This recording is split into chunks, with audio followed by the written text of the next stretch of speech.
Dios les bendiga, estimados hermanos y amigos. Nuevamente aquí nos encontramos por la misericordia del Señor en las ondas de este radio, de esta estación. Su amigo, hermano y servidor Felipe Nava, aquí con el pastor Efraín Valverde III. Aquí es su programa Alumbrando Nuestro Camino. Alumbrando Nuestro Camino. Hemos estado platicando, considerando, analizando lo que dice la palabra del Señor acerca de las verdades fundamentales. Verdades fundamentales, ¿qué quiere decir? Que son la solidez de lo que creemos y queremos seguir entendiendo. Les invito a que nos presten su atención por los siguientes minutos en que estaremos en esta ocasión tocando sobre la iglesia ha pasado y está pasando por tribulación y pasará hasta el regreso de su dueño, del Señor Jesucristo. Está pasando, ha pasado, está pasando y seguirá pasando hasta que venga el Señor Jesucristo por su pueblo. Hablando de la tribulación. Está pasando tribulación, ha pasado tribulación y habrá de seguir experimentando tribulación en diferentes lugares. Y si a nosotros todavía físicamente no nos ha llegado, no quiere decir que no va a llegar aquí. Es importante entenderlo para no confundirnos cuando llegue, cuando oigamos incluso de hermanos nuestros que les pasan cosas difíciles de entender. Y la pregunta humana común es ¿por qué? ¿Por qué el Señor no los libró? ¿Por qué el Señor no los cuidó? La verdad es de que la palabra del Señor está muy clara en aquello. En el capítulo 11 de Hebreos da una lista de dos formas de glorificar a Dios, o en dos formas en que el pueblo de Dios glorificó su nombre. En unos casos fue librado de la muerte, en otros casos glorificaron con su muerte en fidelidad al Señor. Así es de que Dios es glorificado en las dos formas y Dios es quien escoge quién va a pasar por qué grado de tribulación. Pero de que la iglesia pasará, es sorprendente que tanta gente, cristianos, siguen preguntando que si va a pasar. Esa pregunta podemos decir con seguridad de que está ignorando todos los 19 siglos que han sucedido, que han transcurrido de la iglesia, y toda la historia que está saturada de sangre, de sufrimiento de nuestros hermanos que han sufrido por diferentes tiempos en diferentes lugares. Y eso tiene que ignorarse para que llegue la pregunta que si va a pasar la iglesia por tribulación. Es muy, no sé cómo nombrarle, no quiero ser irreverente ni tampoco faltar el respeto, pero hay gente que lo pregunta quizás con cierto grado de inocencia o ignorancia, pero si abrimos los ojos, si somos sinceros, si estamos conscientes de lo que nos rodea, no podemos con confianza, o no podemos preguntar preguntas como tales de que si va a pasar la iglesia por tribulación.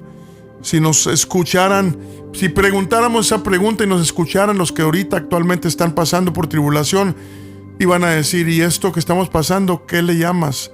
¿Qué es? Mi hermano, mi hermana, no nos olviden, nosotros estamos pasando por tribulación. Ustedes todavía no, pero nosotros sí. Fíjese la contradicción de aquello. Antes de continuar, pidamos al Señor su dirección. Padre mío, delante de ti nos presentamos en estos momentos con la gratitud en el corazón por la oportunidad que todavía tenemos, Señor, de declarar estas verdades, de comunicarnos por estos medios. Gracias, Señor, por esta estación de radio que ha sido establecida para que mensajes corran por los aires y lleguen a los corazones por medio de su radio, en su casa, en su carro, en donde estuviere, que pudiera escuchar esto. Gracias, Señor Jesús, porque has puesto los medios y estas habilidades, estas nuevas formas de comunicación. Qué bueno que se están usando, Señor, para bueno.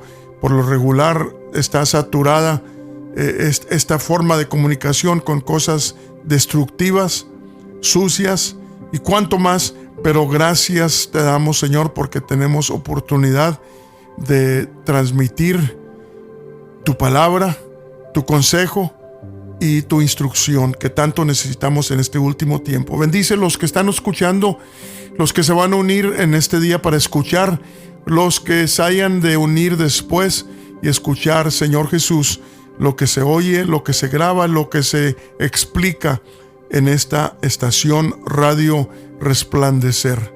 Bendice a mis hermanos, Señor, mi hermano Arturo Ríos, mi hermano Rosalino Sánchez, los que ahorita están directamente encargados y de que esto siga adelante, que se siga escuchando palabra de Dios, música cristiana que eleva y que alegra el corazón. Gracias por mis hermanos, Señor, y bendícenos en esta mañana y danos, Señor, el entendimiento para entender lo que tú ya dijiste y lo que tus apóstoles enseñaron que se predicase.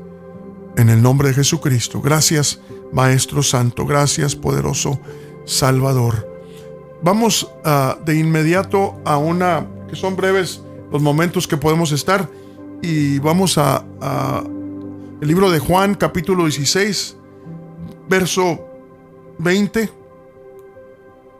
Capítulo 16, verso 20. Son palabras del Maestro, del Señor Jesucristo. Dijo así: acordaos de la palabra que yo os he dicho, no es el siervo mayor que su Señor.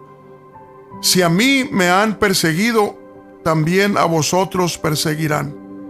Si han guardado mi palabra, también guardarán la vuestra.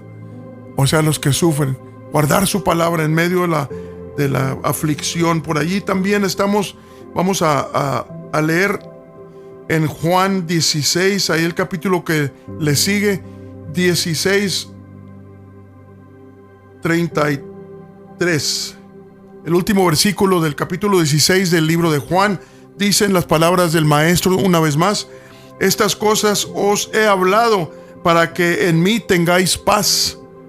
En el mundo tendréis aflicción, mas confiad, yo he vencido al mundo.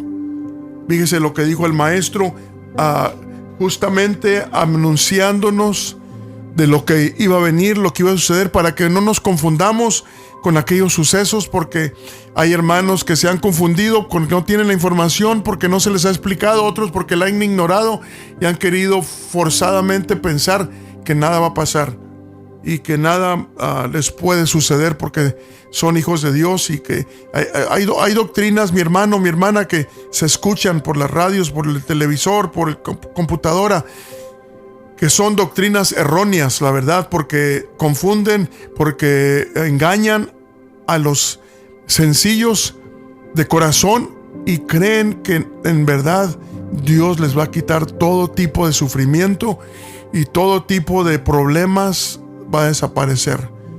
Y qué triste y qué injusticia es eso, porque ha sucedido, la historia lo explica, que han sucedido casos drásticos, casos muy tristes y muy graves de gente que creyó eso, y cuando el Señor permitió que fueran probados en una forma fuerte, se voltearon en contra del Señor.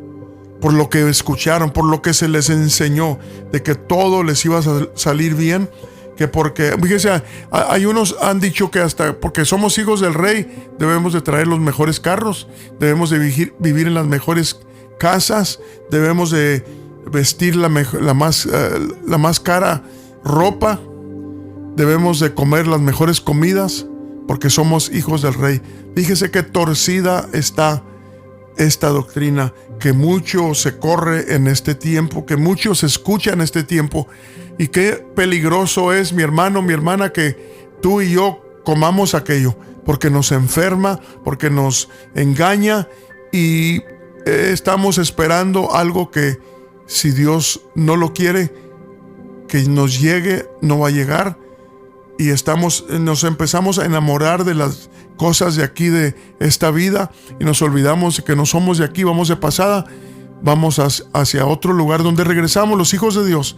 Dice Hebreos 2:14, por cuanto los hijos participaron de carne y sangre, él también participó de lo mismo. Quiere decir que venimos a participar aquí. Es un tiempo limitado, es un tiempo que no tenemos bajo nuestro control. Vamos a salir de este mundo. ¿Y qué hagamos con este tiempo? Eso lo decide cada quien. Pero hablando de la enseñanza, también influye muy fuertemente las mentes de muchos que han creído esto que acabo de mencionar y lo demás, que se oye que todo te tiene que salir bien, y si algo te sale mal, si no consigues el mejor trabajo, si no tienes la mejor ropa, el mejor carro, es que no tienes fe o algo te está sucediendo, algo está mal con tu fe. ¿Qué se puede decir? No encuentro ni la palabra que pueda describir tal descabellada. Por lo menos esa es la forma que se puede decir, descabellada, estas ideas que son modernas. Eso no se predicó en el principio. En el principio la iglesia no duró mucho, que después del Pentecostés, que empezó a entrar en la prueba, en la lucha. Las páginas de la palabra del Señor nos lo dicen. Fueron perseguidos desde el principio. Y si usted cree más bien voy a preguntar eso, si alguien debería de pasársela bien de toda la iglesia, ¿qué no serían los apóstoles? Porque ellos fueron los pilares, ellos fueron los que llevaron la carga al principio. Ellos son los que llevaron la aflicción del rechazo de la palabra del Señor. Ellos deberían de haber tenido una vida complaciente, vivir a gusto, porque hicieron el trabajo. Ahora sí que Dios los usó para empavimentar el camino de la gracia a costo de sufrimientos. Y para darle una idea de a qué me refiero, la historia relata cómo murieron los apóstoles. Déjeme le digo aquí en breve unos datos que los puede usted buscar y mirarlos y estudiarlos. Mateo, el que escribió el libro de Mateo, el Nuevo Testamento, el primer libro, sufrió el martirio en Etiopía, asesinado por una herida de espada.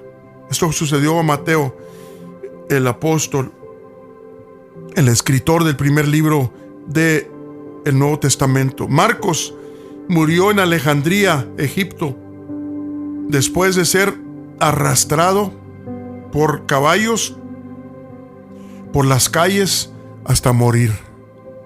Esto le sucedió a Marcos. Mateo, Marcos, el segundo libro del Nuevo Testamento. A Juan enfrentó el martirio cuando fue hervido en una enorme palangana de aceite hirviendo, una olla grande de aceite hirviendo, durante una ola de persecución en Roma. Sin embargo, fue librado milagrosamente de la muerte. Juan fue luego condenado a las minas en la prisión de la isla de Patmos. Escribió su profético libro de Apocalipsis en Patmos. Más tarde, el apóstol Juan fue liberado y regresó para servir como pastor de Edesa en la Turquía moderna. Murió anciano, el único apóstol que murió en paz. Pedro fue crucificado boca abajo en una cruz en forma de X. Según la tradición de la iglesia, fue porque les dijo a sus torturadores que se sentía indigno de morir de la misma manera que Jesucristo había muerto. Fíjese la convicción de estos varones, estos hombres de Dios. Santiago, llamado el Justo, el líder de la iglesia en Jerusalén, fue arrojado a más de 100 pies hacia abajo desde el pináculo sureste del templo cuando se negó a negar su fe en Cristo. Cuando descubrieron que sobrevivió a la caída, sus enemigos lo mataron a golpes con un garrote. Este era el mismo pináculo donde Satanás se había llevado al Señor Jesús durante la tentación. Santiago, el hijo de Zebedeo, era pescador de oficio cuando el Señor Jesús lo llamó a una vida de ministerio. Como líder fuerte de la iglesia, Santiago fue decapitado en Jerusalén. el oficial romano que lo custodiaba observó asombrosamente cómo defendía su fe cuando le estaban haciendo el juicio. Más tarde el oficial caminó junto a él hasta el lugar de ejecución. Vencido por la convicción, declaró su nueva fe al juez y se arrodilló junto a Santiago para aceptar la decapitación como cristiano. Ojalá que se grabe esto para que tengamos en mente. Miren, estos son los héroes, los primeros héroes de la fe cristiana. Bartolomé, también conocido como Natanael, fue misionero en Asia, dio testimonio de nuestro Señor en la actual Turquía. Bartolomé fue martirizado por su predicación en Armenia, donde fue desollado hasta morir con un látigo. Andrés fue crucificado en una cruz en forma de X en Patras, Grecia. Después de ser azotado severamente por 7 soldados, ataron su cuerpo a la cruz con cuerdas para prolongar su agonía. Sus seguidores informaron que cuando fue conducido hacia la cruz, Andrés les saludó con estas palabras. Mire lo que dijo cuando estaba siendo torturado. Lo que dijo nuestro hermano Andrés: hace mucho que deseaba y esperaba esta hora feliz. La cruz ha sido consagrada por el cuerpo de Cristo colgado de ella. Continuó predicando a sus verdugos durante 2 días hasta que expiró. Señor Jesús. Vamos con Tomás. Fue apuñalado con una lanza en la India durante uno de sus viajes misioneros para establecer la iglesia en ese continente. Fue apuñalado, fue muerto a cuchillo. Judas Tadeo fue asesinado con flechas cuando se negó a negar su fe en Cristo Jesús. Matías, el apóstol elegido para reemplazar al traidor Judas Iscariote, fue apedreado y luego decapitado. Finalmente, Pablo fue torturado y luego decapitado por el malvado emperador Nerón en Roma en el año 67 después de Cristo. Pablo soportó un largo encarcelamiento, lo que le permitió escribir sus muchas epístolas a las iglesias que había establecido en todo el Imperio Romano. Estas cartas que enseñaron muchos de las doctrinas fundamentales del cristianismo forman una parte grande del Nuevo Testamento. Fíjese, para que nos demos cuenta, entonces yo le preguntaría a los que creen que la iglesia según no va a pasar por tribulación, ¿y qué de ellos? ¿Qué de los que murieron en los coliseos siendo despedazados por las fieras que las encerraban por 2-3 días y los soltaban cuando en el coliseo allí juntaban a los hermanos nuestros para ser devorados por aquellas fieras hambrientas? Y así ellos terminaron su carrera siendo fieles al Señor. Yo no sé, dice la historia también que una noche se alumbró toda una ciudad con los cuerpos ardiendo de nuestros hermanos. Yo le preguntaba, hermanos que creen lo que estamos refutando en esta mañana, les he preguntado, entonces ellos no son parte de la iglesia, no fueron parte de la iglesia y murieron en vano. Dice, no, pero nosotros estamos hablando de la gran tribulación. Y le he dicho, ¿y qué más grande quieres? ¿Qué más grande tribulación existe que ser quemado, ser despedazado, ser ahogado, torturado y cuántas cosas más que sucedieron a nuestros hermanos? Y estoy hablando del principio solamente, mi hermano, mi hermana, solamente el principio, porque después vinieron y han venido y siguen todavía torturas en otros lugares. Quizás a ti y a mí todavía no nos llega, y lo enfatizo, todavía no nos llega. Pero si el Señor, o más bien, sí nos va a llegar. Algunos, no sé cuánto, a quién le va a pedir el Señor que esté dispuesto a dar su vida por la causa del Señor.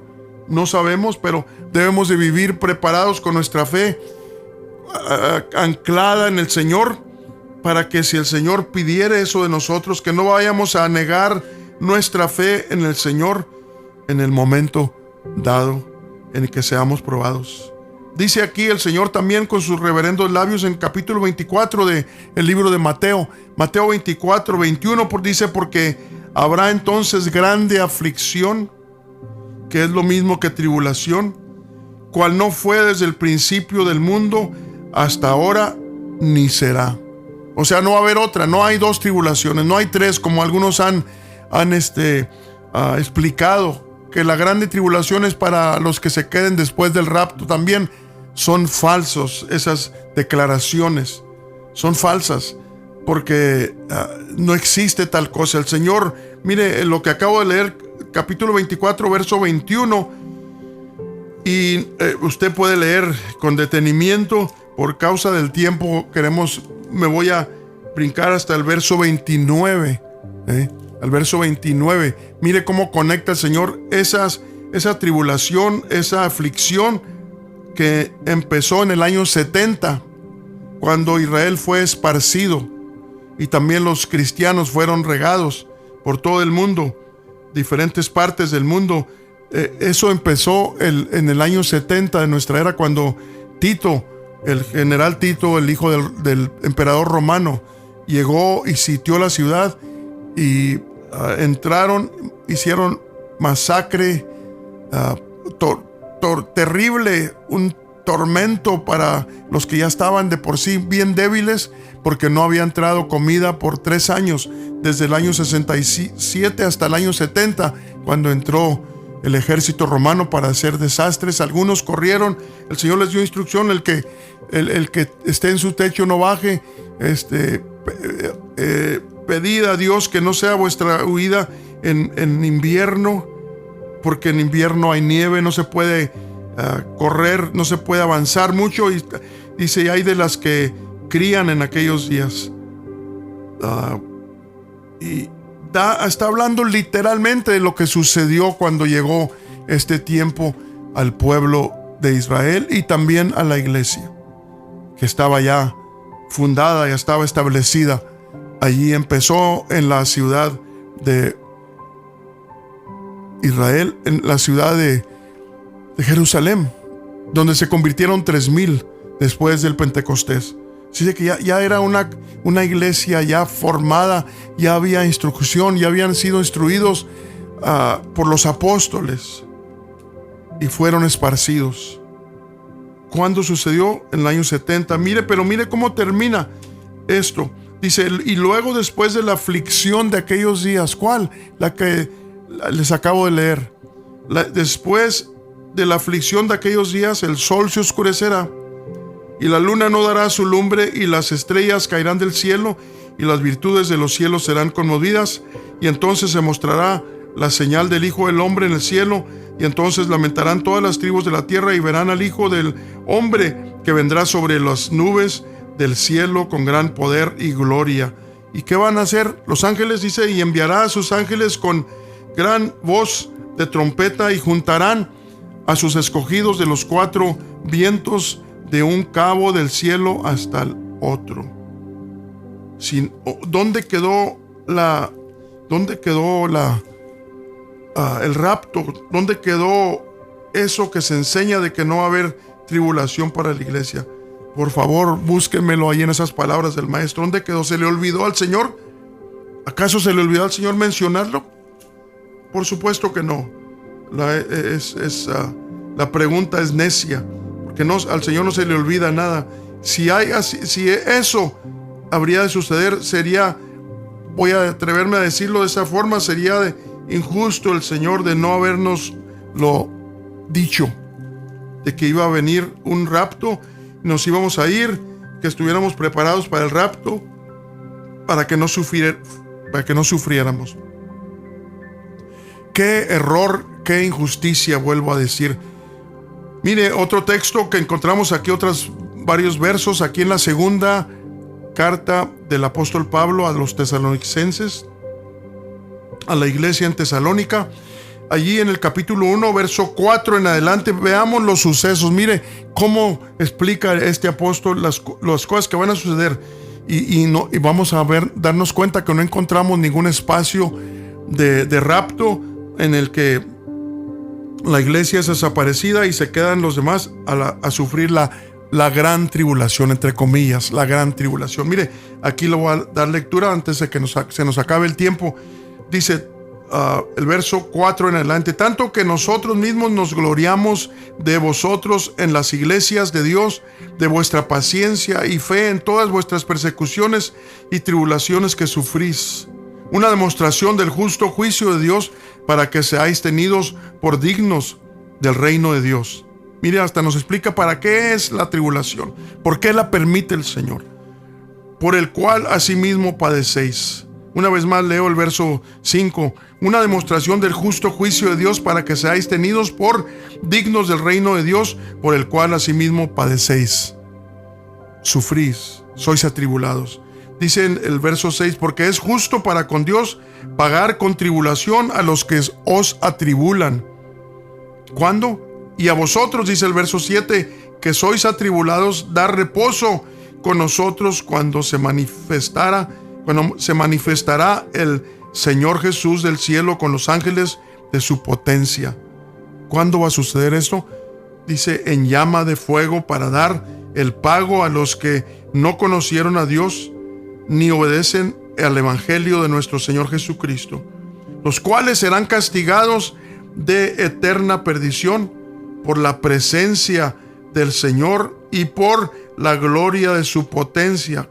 ¿Cuándo va a suceder? Verso 10: cuando viniere para ser glorificado en sus santos y hacerse admirable en aquel día en todos los que creyeron, por cuanto nuestro testimonio ha sido creído entre vosotros. Fíjese qué claro, ¿dónde está el rapto aquí? ¿Dónde encontramos ahí un día en que se desaparece y ya nos fuimos a comer keki allá a la Jerusalén celestial, que tampoco es literal, es simbólica del pueblo entero de Dios, del Israel fiel y la iglesia fiel? Pero lo que se explica, lo que se enseña en los lugares donde se enseñan doctrina, donde se preparan a los ministros, a los pastores, les enseñan esto que acabo de decir, de que vamos a ir decía nuestro anciano en forma de broma, decía, hay unos están preparándose para ir a patinar a las calles de oro. ¿Dónde se encuentra todo eso? Unos dicen que vamos a ir a comer, vamos a tener una fiesta de comida especial. Ya en programas anteriores hemos visto ahí en el capítulo 19 de Apocalipsis, ahí menciona qué clase de comida va a ser: comida de reyes, comida de caballos, comida. No es literal, es simbólico, que significa juicio. Eso es la cena del Cordero, de la esposa, de la boda. Fíjese, símbolos que si los hacemos literales nos metemos en graves problemas para confundirnos y para confundir a las gentes.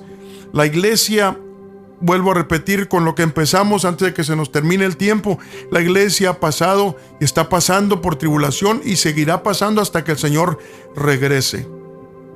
Hasta que el Señor regrese, le invito a que lea el capítulo 13 de Mateo, donde el Señor habla de la cizaña y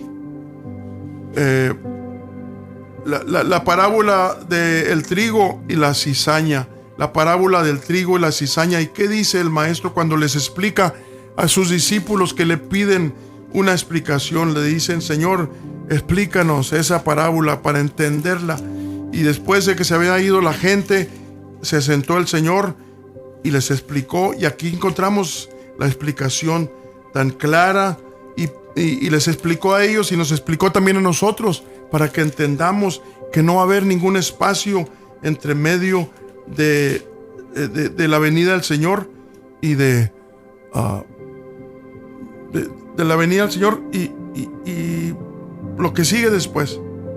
Muchos han hecho un espacio, viene el Señor en secreto, se lleva a su gente y nadie se da cuenta, y mientras cuando se lo lleva, entonces aquí se va a soltar la tribulación, cosa que tampoco es cierto, porque no hay Biblia para respaldar eso dice el Señor cuando les... Entonces, verso 16, Mateo 13:36. Entonces, despedida a las gentes, el Señor Jesús vino a casa. Llegándose a él, sus discípulos le dijeron: decláranos la parábola de la cizaña del campo. Y respondiendo él, les dijo: el que siembra la buena simiente es el Hijo del Hombre, o sea, el Señor Jesucristo. Y el campo es el mundo, y la buena simiente son los hijos del reino, los hijos de Dios. Y las cizañas son los hijos del malo. Y el enemigo que la sembró es el diablo, y la siega es el fin del mundo, y los segadores son los ángeles. De manera que como es cogida la cizaña y quemada al fuego, así será el fin de este siglo.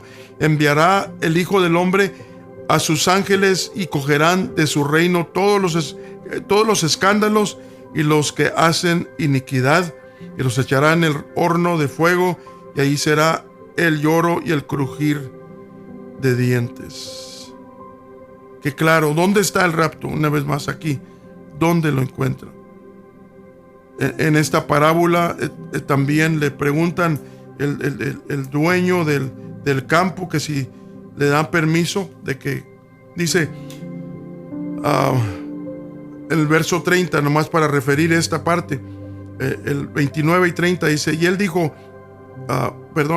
me regreso al verso 27. Llegándose los siervos del padre de la familia le dijeron: Señor, ¿no sembraste buena simiente en tu campo? ¿Y de dónde pues tienes cizaña? Y él les dijo: un hombre enemigo ha hecho esto. Y los siervos le dijeron: ¿quieres pues que vayamos y la cojamos? Y él dijo: no, porque cogiendo la cizaña no arranquéis también con ella el trigo. Dejad crecer juntamente el uno y lo otro hasta la siega. O sea, cuando regrese el Señor. Y al tiempo de la siega yo diré a los segadores: recoger primero la cizaña y atadla en manojos para quemarla, mas recoger el trigo en mi alfolí.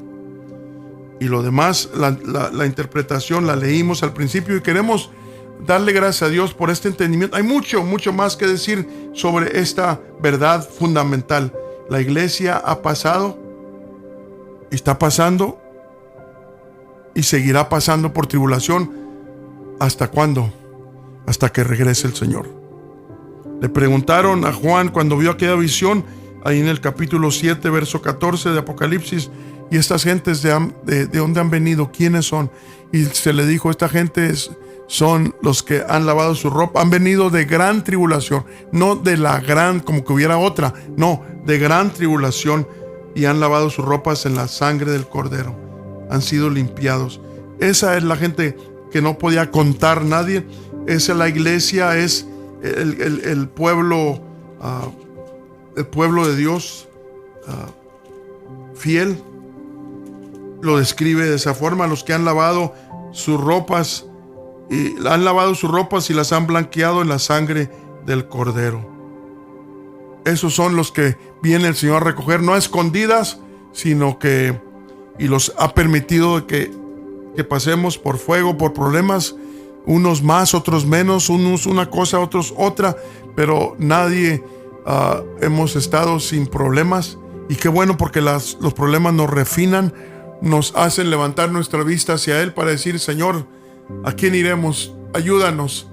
Solo tú tienes palabras de vida. Danos fuerza, danos valor, danos entendimiento para que no caigamos en el error por las malas enseñanzas, el error de pensar que tú nos has dejado por lo que nos sucede, porque permites que venga a nuestra vida. Lo que nosotros producimos por nuestra desobediencia, eso no es la prueba de Dios.